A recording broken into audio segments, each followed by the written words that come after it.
Unlock the power of your mind. This is Provocative Enlightenment with Eldon Taylor. Welcome to a fresh hour dedicated to inquiry, reflection, questions, possibilities, and more, all in our effort to understand exactly what enlightenment means and what it is to be enlightened. Indeed, an hour devoted to learning something more about ourselves, an hour designed to help us integrate all of our knowledge and perhaps even challenge some of our ideas about the world we live in and the people we have become. This is an hour where we strive to evaluate knowing as inseparable from the total experience of reality. I'm Eldon Taylor, and this is Provocative Enlightenment. All right. Every week I read a few of your letters as our way of recognizing the important role you play in helping us to shape and improve our show. Last week our conversation was with PMH Atwater, and we concentrated on what to expect when you die. Atwater is considered one of the pioneers in NDE research, so when she made certain statements, we took her seriously.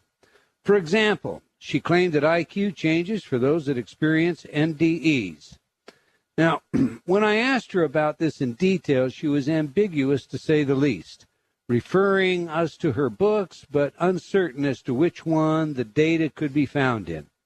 Well, I checked and I found the following online. Quote, "My research shows that after the near-death episode, 48% of the children between the ages of birth and 15 years that I have had sessions with tested as genius, average IQ being 150 to 160, and no genetic markers to account for it. In the subgroup of children between 3 to 5 years of age, the number jumps to 81%. The younger the child, the more apt they were to have an extreme jump in intelligence. Now, if you go even further and look at children with a near-death scenario between birth and 18 months, those who had a dark or black light experience instead of a white or bright light experience, the IQ rating begins at 182. Close quote. Now, I asked her for the data supporting this assertion, but so far nothing. Now, don't get me wrong, she has answered my email more than once, but not provided anything with respect to IQ despite my repeated requests.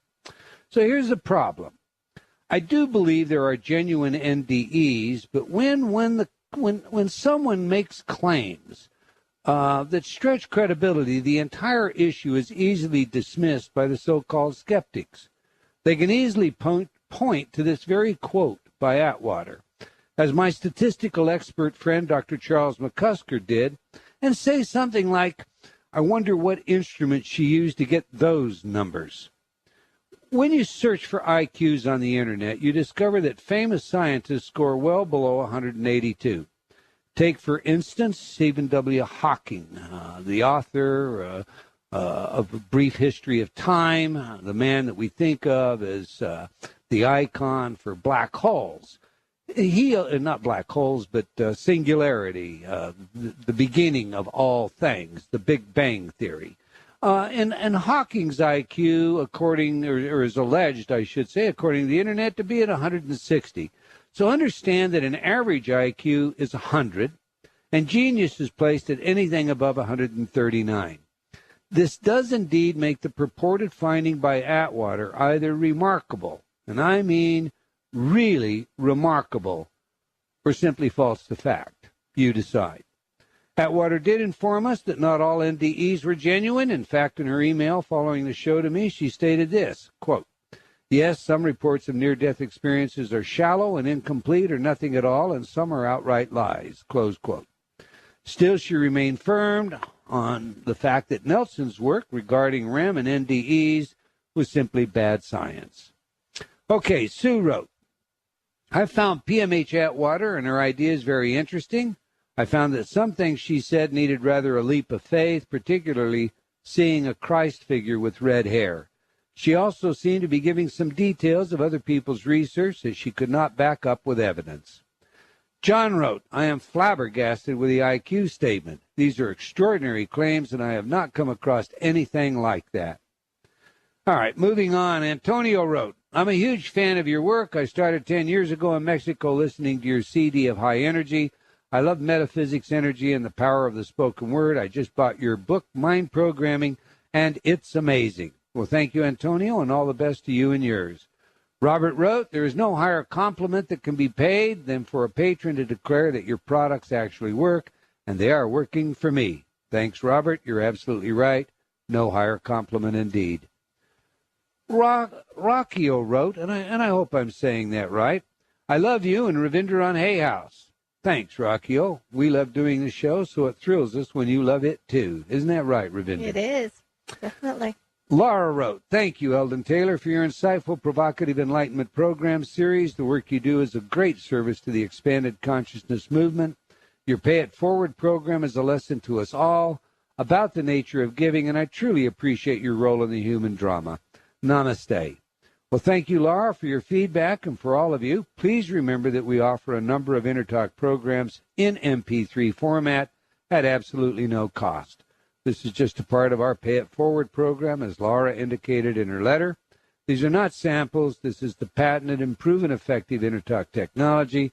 So get yours today by going to eldontaylor.com. That's ELDONTAYLOR.com, and selecting free programs from the left-hand navigation pane. All right, that's all the time we're going to take for letters today, but I do invite you to opine by sending your email to eldon@eldontaylor.com or by joining me on Facebook. You can also just leave comments on my website. I do try to read all of your letters. Obviously, we can't get them all on the air, but they do impact our programming. I highly value your input, so once again, thank you all. Now to today's show, Living Into Yourself. I can't really think of a better show title for today's guest than our discussion based on her book, which tells the story of her life and the process she underwent in learning forgiveness and acceptance and achieving spiritual growth, genuine modern conversion, if you will. Ravinder and I have had many discussions about the idea of living into yourself. Bless her heart, Rav has been very resistant to this notion in the past, but today she will tell you it makes perfect sense if we are to understand our lives. Indeed, Rav, don't let me steal your thunder. Share with us, in your own words, how you see this notion working today. Bless my heart. I'm never resistive to you. I'm totally open to everything that you have to say. But I do have to admit that is a concept that I just didn't understand for the longest time. And reading the book by your guest today gave me a whole different perspective. I think, it is a very individual journey. And you have to discover what your journey is for yourself. And as you open yourself up to those possibilities, then I think things start to fall into place. And that's what I got from it. It is individual, but we do have lots of things in common as well. But you have to do it yourself. You can't have somebody else do it. Someone else can't tell you about it. You have to live into it for yourself. So what you're really saying is nobody else can do your breathing. And no one else can really live your life. Live your life. But inherent in that proposition is the understanding that we don't know what our life is until we live it. And as we live it, it presents us with experiences, lessons for some, and it is in the variety of that we uncover deeper levels of our being, and therefore more meaning. That's it. And the most crucial part to all of that is to pay attention to it all. Because we have the experiences. The experiences are going to come whether we're paying attention to them or not. But we cannot discover the meaning behind our own lives until we start to look back and start connecting the dots for ourselves, for our own experiences. So it is pay attention and be responsible. The answers are there. You just have to open your eyes, open your ears, disregard what everyone keeps trying to tell you, all those limitations and all of that garbage stuff. You have to let that all go. You have to look at your own life. And you have to do that. You mean it's okay to do it? It depends what it is. If you want to, learn what it's about, then you have to. If you don't care, then... All right. I like to say it's okay. I mean, you can choose to do it, but okay. All right. Our lives bring us many forms of stimuli, and we often, question the meaning or the purpose behind what I think of as lessons.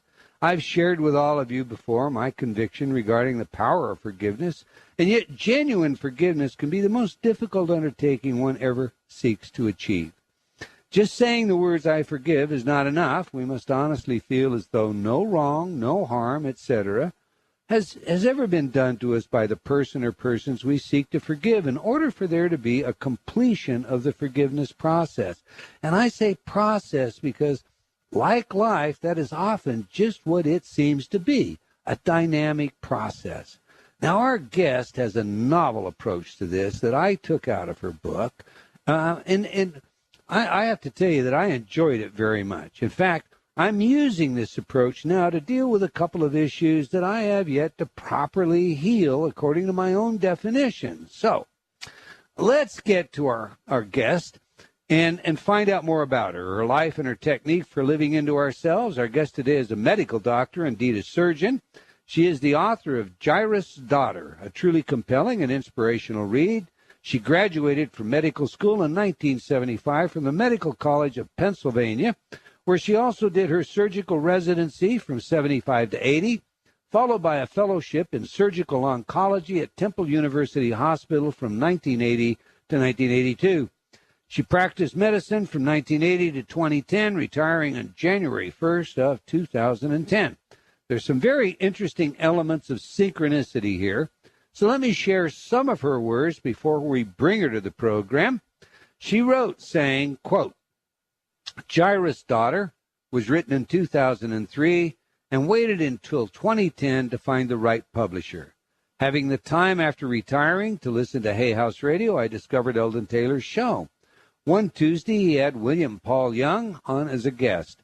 I had read The Shack and thought my book was similar in nature. When the author discussed the development of his book from material written for his family to the published product, I knew I could do the same. While listening to the broadcast, an ad for Balboa Press came on the air, and I thought it would make sense to self-publish with a press affiliated with Hay House. The book was published in October 2010.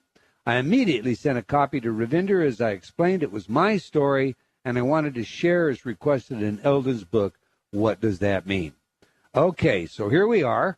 Dr. Weissman is a regular in our chat room, so all of you chat room friends should know her quite well. Let's welcome to Provocative Enlightenment, Dr. Evelyn Weissman. Welcome to the show, Dr. Weissman. Oh, thank you. I hear the applause. Well, that's good.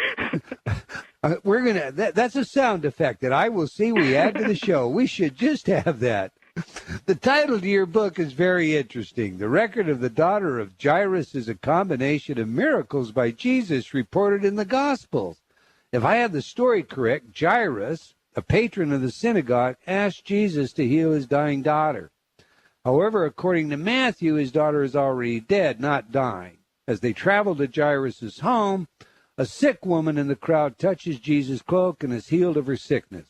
Meanwhile, the daughter dies, but Jesus continues to the house and brings her back to life, or in his words, awakens her. In Mark's account, the words, "Little girl, I say to you, get up," is attributed to Jesus. My question, how does this title relate to your book?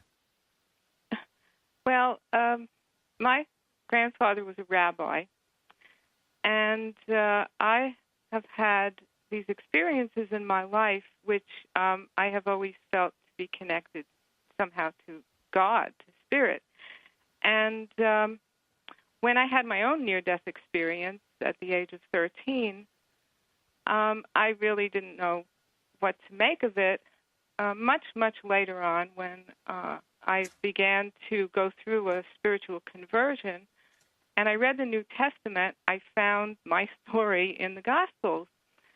And I felt that Jairus' daughter, the story, speaks to us on so many different levels, and especially to me as a person who had converted from one religion to another in the same way as St. Paul. And so it just seemed like the logical choice to begin, to title my book and to begin to wrap around it in telling this story. All right. Now, you say you had an NDE at the age of 13. Tell us about that. Well, it's in the book,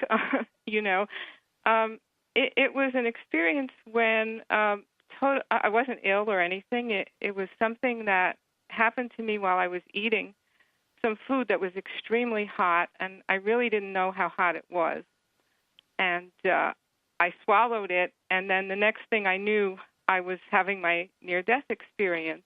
And it was not a complete death experience. It brought me back to the time of my early infancy, and then I was catapulted back out into the present time. But it was very significant for me because in my understanding of it, it gave me the image that time is a continuous loop, and that we can jump on and off at any time, and that there is no such thing as death, and that we are eternal. And I think that's a lot for a 13-year-old to digest, and it's taken most of my life to sort it out. Would you say you have it sorted out now? Well, I don't know. I mean, I listened to last week's show, and yes, I would say that I've sorted out that portion of it. Yes. Okay. And I have to ask this, forgive me, but did that experience increase your IQ? It was already over 140. Okay. No, I'm only kidding. I don't know. Maybe it did. Yeah, that was a joke. Anyway, yeah, I know. So right. is mine. What was your purpose, Dr. Weissman, behind writing Jairus' daughter? I found this very interesting. Well, I started out writing a collection of stories for my children because when we converted from Judaism to Christianity, I had two small children, aged 7 and 4, and it was confusing to them why their parents would do this. And then after we converted, I had two more children who were baptized into the Christian church. And what happened with this conversion divided our family and created a lot of difficult situations.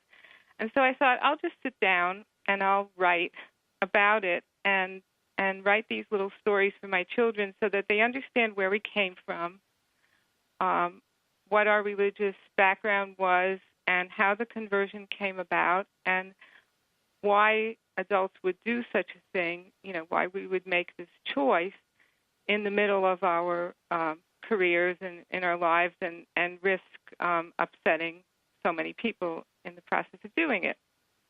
And when the book was published, I sent it out to each one of my children, who are now adults, and I was expecting, oh, that's horrible, how could you write about us that way?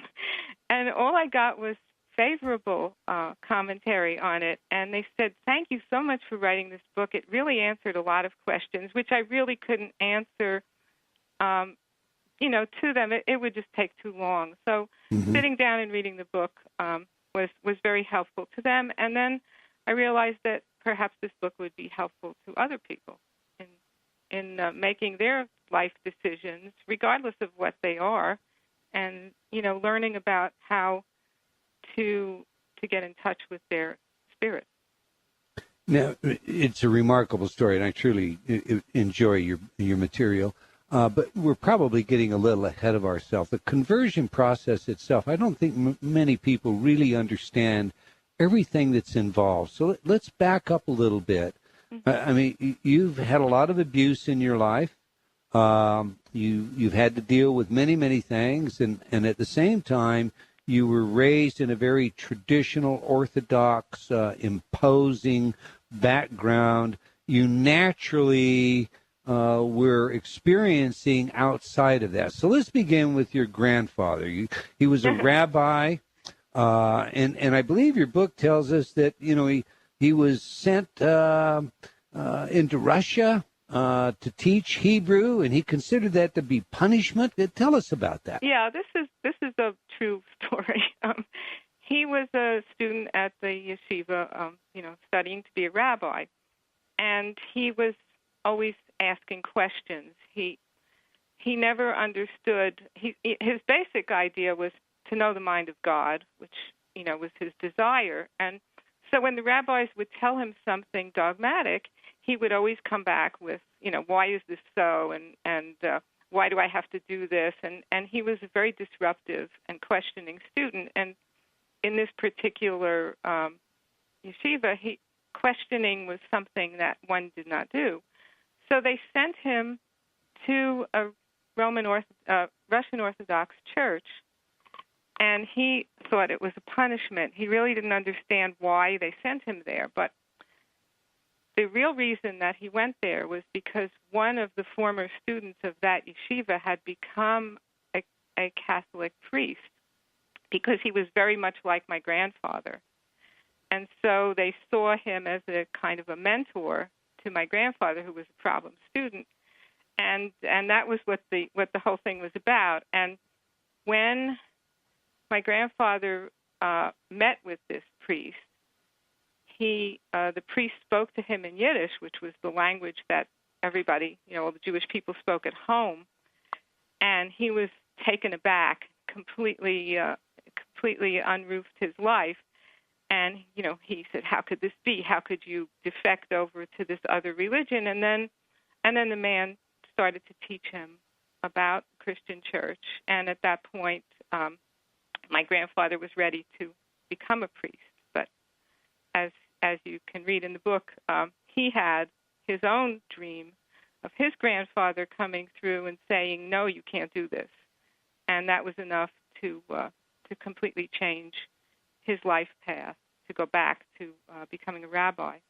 But I don't think he really actually changed. I think he managed to introduce this in his life as a rabbi, and I know he must have introduced this somehow in his life as my grandfather, because other people in the family received this information. Including you. Including me, especially me.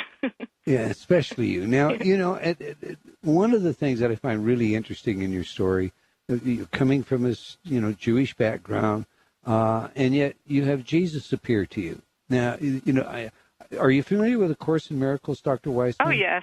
Mm-hmm. Okay, so you know that you basically have a couple of Jewish psychotherapists, psychologists that suddenly begin to channel, if you will, Jesus. When we come back, we've got the bottom of the hour coming on a hard break. I'd like to pick up there with what it was like for you as a Jewish person to suddenly have Jesus appearing to you, and how that impacted this whole process. What you might think as to why that occurred. But as I say, we have a hard break coming up. So listen, the book Jairus' Daughter is available at Amazon. Do you have a website, Dr. Weissman? No, I don't. I'm sorry. All right. Now, that's okay. Our listening audience, can they reach out and join you on Facebook or connect? They can. So you're on Facebook, and they connect with you any other way? They can connect with me. My name on Facebook is Evelyn Weissman, and they can connect with me through email, which the address is Weissman, Weissman, at Westelcom, Westelcom.com, and I'll be glad to talk to anyone. All right, great. You're listening to Provocative Enlightenment. We're talking with Dr. Evelyn Weissman about her wonderful book, Jairus' Daughter. If you're not already in our chat room, now is a great time for you to join the conversation. Just go to eldontaylor.com/chat. Stay with us during the break. You won't want to miss what's coming up in the next half of the show. We'll be right back after these words from some of our friends.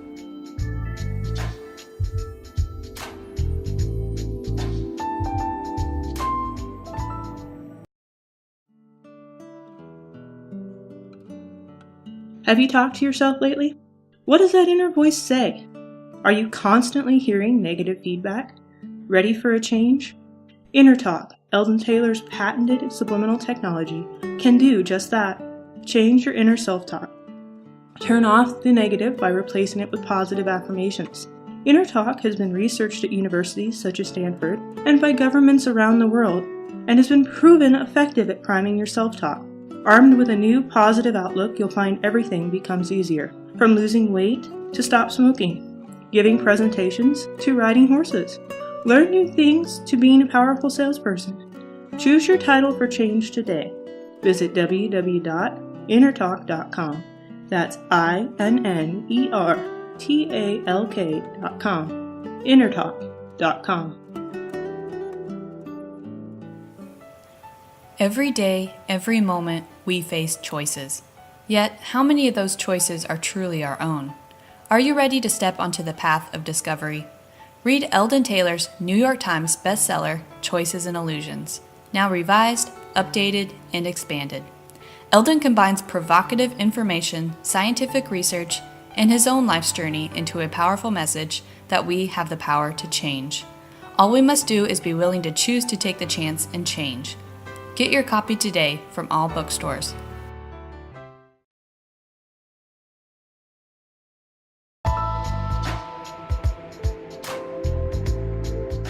Unlock the power of your mind. This is Provocative Enlightenment with Eldon Taylor.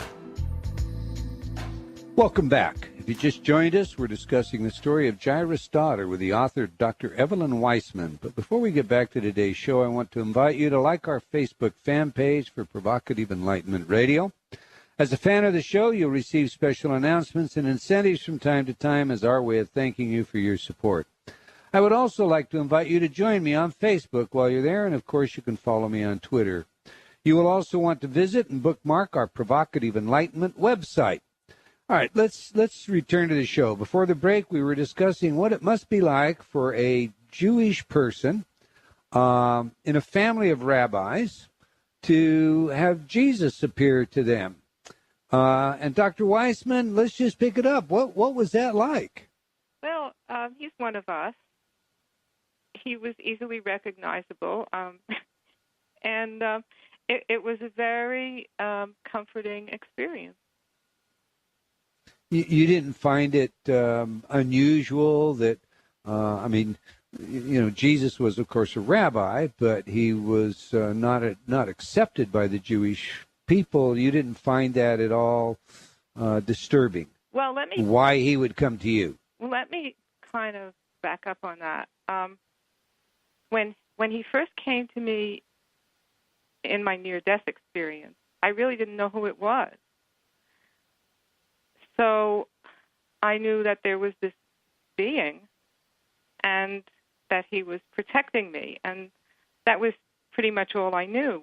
And then when I started to go through this process of the religious conversion, it became apparent to me that that was who that person was. And, of course, there was a lot of reluctance because I had been taught that Jesus is not somebody that we worship as Jewish people. And so it created a significant conflict in my mind.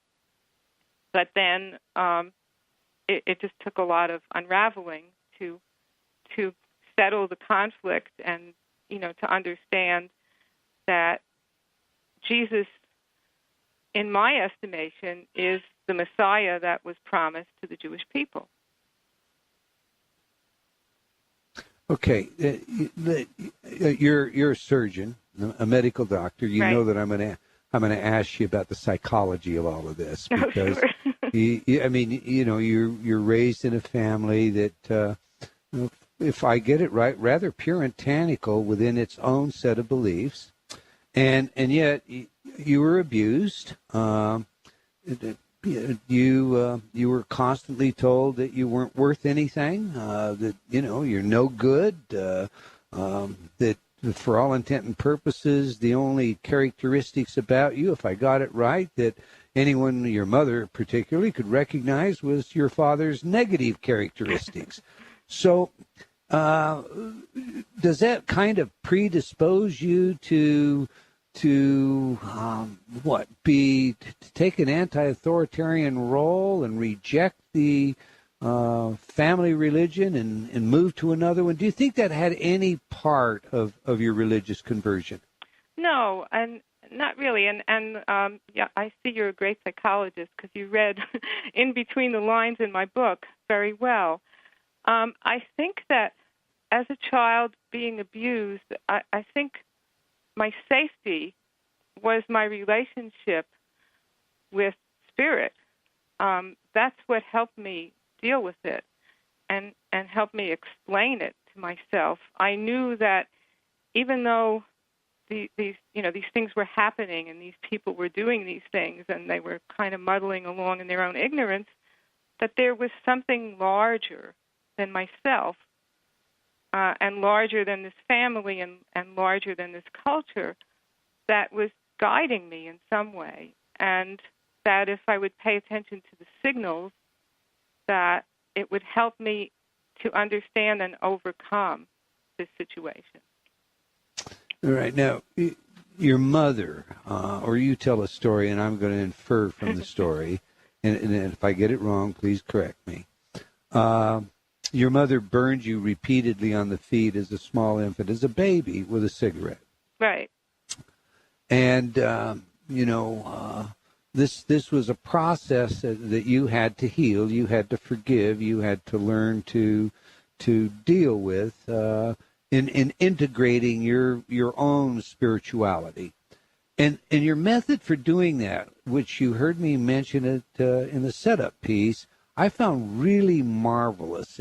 You tell a story from your mother's perspective, but the story isn't necessarily what really happened with your mother. It's a perspective that, as I understand, makes it more palpable to forgive or to understand. In other words, you reframed what happened through her eyes and then retold that story in a favorable way so that one could understand perhaps what was really going on with her. Now, my question to you is was that channeled material, or was that this was your effort to understand how or why she might have conducted herself in that way? Well, I think when we use the word channeled, we always open up a can of worms. But indeed, this is how I write. I sit down and I think, what was my mother like? What was she like when she was 20 years old? When she was 30 years old? What was her life like? And I get into a meditative state, and I ask her, what was your life like? What were you like as a young woman? What were your thoughts? What were your feelings? And then whatever comes out on the paper is what I get. And I guess you could say it's channeled. I knew the woman very well, so I knew details of her life, but they were very sketchy. And so what I did in this process was fill them in to make a coherent story that would explain the personality that was my mother, because she was certainly a complex and difficult personality to understand. And by reading your book, we discover that you're a great psychologist in addition to being a surgeon. But, I found that to be artistic. I mean, I don't know if we would call that channeling or just creativity. And it really doesn't matter in this context. But, there are those things you heard in the setup piece that I have had great difficulty letting go of. So I took one after, examining your material. I took one and I began to sit down and think about, okay, what was this person thinking? I know a little bit about them. I know a little bit about their attitude, and do something similar to what you did. And in that process, I got an entirely different look on why this person may have, in this instance, shot one of my dogs. And I found that different look made it possible to deepen your level of understanding and allow for forgiveness, as opposed to having only your perspective that you're looking at that we can be so rigid about. How did you discover this method? Well, I discovered it as a very young child when, things were happening to me that were painful. And what I didn't really have a name for it, but I know now over many years of studying that it's a form of witnessing. And I could remove myself from the situation. And, of course, a psychologist or a psychiatrist would say, well, this is just another dissociative process. Yeah. But yes, maybe it is. But it was my way of dealing with things and taking myself out of the situation and trying to see more. You know, it isn't just about me. There are other people here with other stories and other emotions and other needs and feelings, and maybe that they weren't angry with me. Maybe they were angry about something else. And so, and the anger was displaced. And so this was a process that I had always had, and I've used it. I used it a lot in writing, but what surprised me was what I got back when I sat down at the typewriter and started typing it out, because normally it would just be I'm outside of the situation, let's take a look at it. But when I'd ask a question, that person's point of view would become apparent to me. Now, I have to ask you this. You practiced medicine for 20 years. Did you ever use this technique with patients? All the time. All the time? Yeah. Did you find it helpful? Oh, yes. Yeah. When you're in a situation, I train in inner city Philadelphia, and when you're in a situation where there's a gang war, and and they're coming into the emergency room, and this one is ready to kill the other one, and they're so angry, and I just kind of separate and say, well, this is a patient. This is somebody's son. This is somebody's brother, somebody's father. He's a human being. He deserves my full attention. I am not going to get involved in the gang war. I'm going to give him everything that I can give him as a physician. So by doing that, I mean, Patty in our chat room is interested in knowing if this changed the way you practice medicine, but obviously it did. Yes. Did you ever have feedback that would indicate from a patient that it made any difference the way you treated them as opposed to, say, just the way most physicians would treat someone in that same situation? Oh, absolutely. And I have patients to this day who are my friends, who communicate with me, and it's just a different kind of a relationship than just the ordinary doctor-patient relationship. Okay, I have another question out of the chat room here that it follows with where we are right now. So I'm going to go ahead and jump to it. But the question is this: having read Dr. W's book, why does she think of the narrator as being God? Could it not be one of your guides? Sure. I just think of the narrator. I can't really separate, because to me they all come from the same place. All right, let's jump back to the book now. You're writing the book. When you sit down and you start putting this material down, there's going to be a revivification process. And as you revivify this material, there's going to be, new pain coming back up. That's just going to be natural. I think of this person that shot my dog, and every when I think of him or I see them, if I allow myself to think of the dog, I immediately have all this anger that I've still not, obviously forgiven. When you wrote the book, you must have had that same thing going on. And is that correct? Oh, yes. So you revivified all the feeling. Did you find it cathartic? I mean, was it a genuine healing process to then revivify it and then dispel it through the writing process by reviewing the opposite or their view of it all? It was extremely healing. You're not going to expand on that. Well, it was painful to relive it, but I think the most painful things were the events around my father's death. That was the most difficult part for me to write. You share that with us. Well, he died suddenly while he was driving our car. And my mother and I were in the car, and he died of a medical condition that was, just hit him suddenly and had no warning. And so he was dead, driving the car, and then we hit another car. And my mother was seriously injured. I wasn't. And so this was a very painful memory of living that moment, because that was the moment that completely changed my life, where I became an orphan and had an invalid mother to take care of. And so, even though this is 50 years later, it's a very painful memory.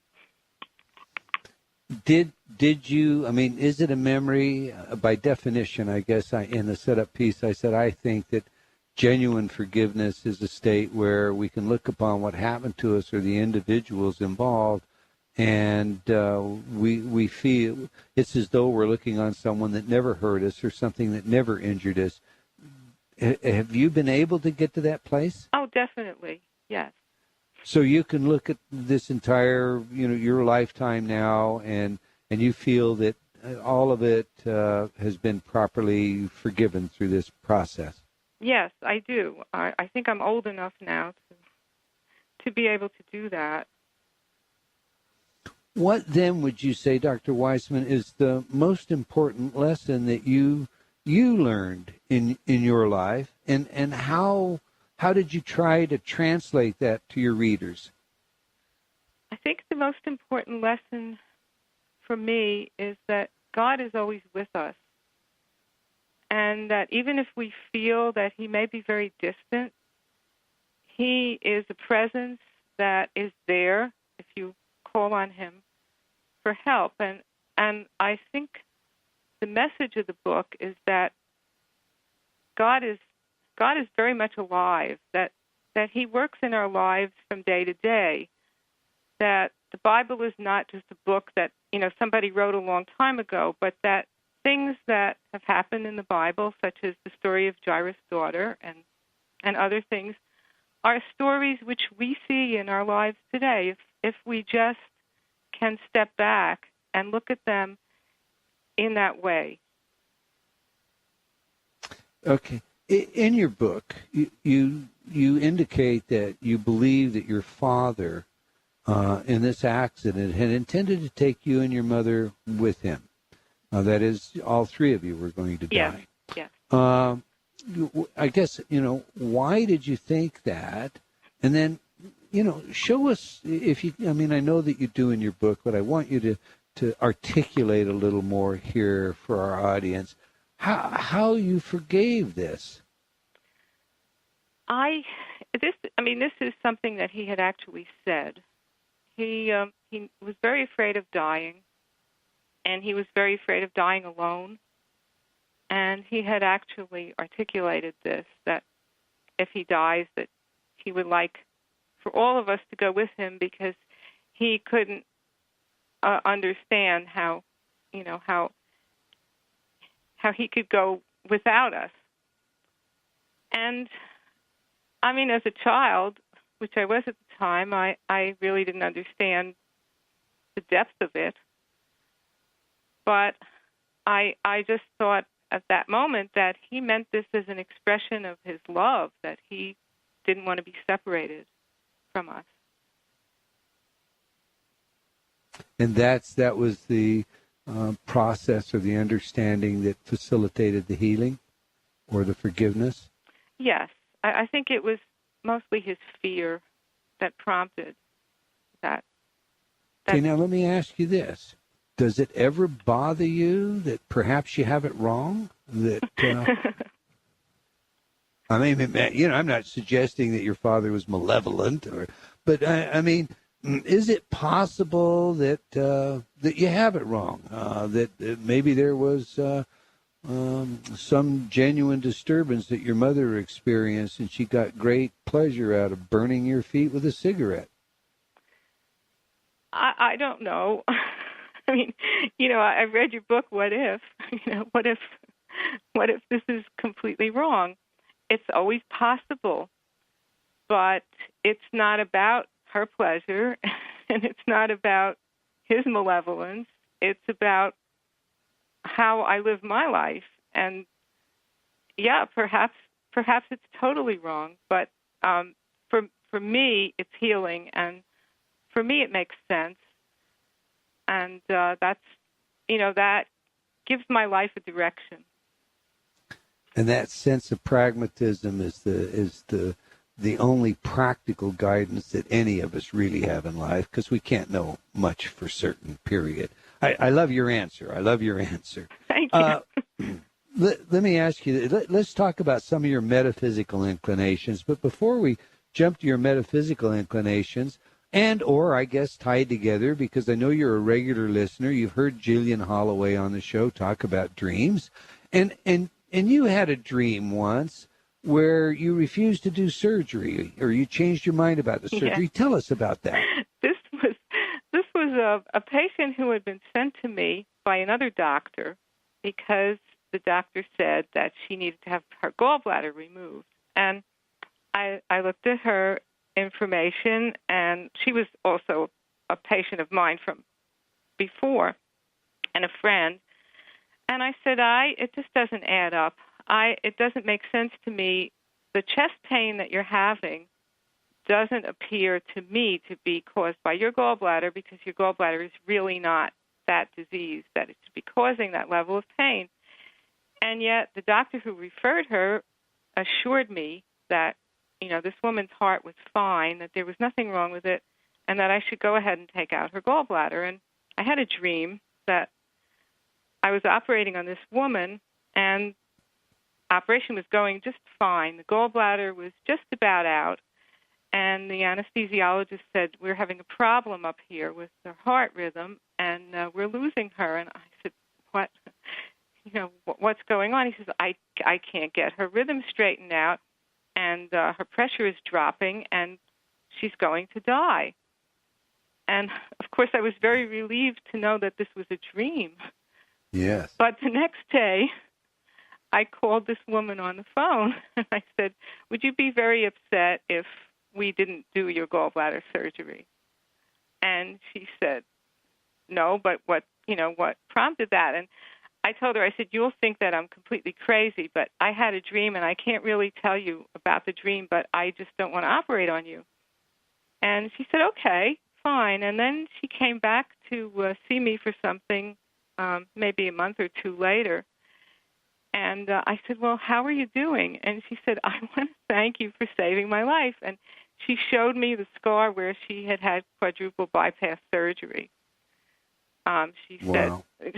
She had pursued it. She said, my chest pain is not coming from my gallbladder. And she had pursued it with the cardiologist. Now, your book, and the book, again, for our listening audience, is Jairus' Daughter, and it is an outstanding read, and a true story, a wonderful, outstanding read, and I mean that seriously. Also talks about some of your other metaphysical leanings. One of the things that I found very interesting was your astral projection. You thought you were climbing a rope to your ceiling when you were a child. Yes. I didn't know. That was the way I saw it as a child. But now as I see it, side of experience, it was me leaving my body, and the rope being the cord which connected me to my body. So all of these things had to form or impact you seriously as you went into your life, and I guess maybe that's why you were the gifted surgeon and healer that you were. You listened to things like dreams. I find the story just a marvelous story. Again, the book is Jairus' Daughter. You can get it at Amazon. It's a Balboa Press, part of Hay House publication. And once again, Dr. Weissman, tell our audience how they might, email you, contact you, reach out to you. Okay. I'm on Facebook, and name is Evelyn Weissman. My email is weissman@westelcom.com. That's WEISSMAN WESTELCOM.com. I also have a blog, and the name of the blog is Jairus' Daughter. And on that blog, I have some other things that I've written, poetry and some other things. You're a truly gifted writer. You enjoy poetry more than anything else, right? That is correct. And it's beautiful poetry, I have to admit. I have to tell you that. I love it. Okay. Well, we've come to the end of another hour of Provocative Enlightenment. I want to thank our guest, Dr. Weissman, and all of you for joining us today, and I hope you enjoyed our show. If you have any comments on it, I do hope that you will let us know. Until next time, wherever you are in the world, remember, believing in yourself always matters.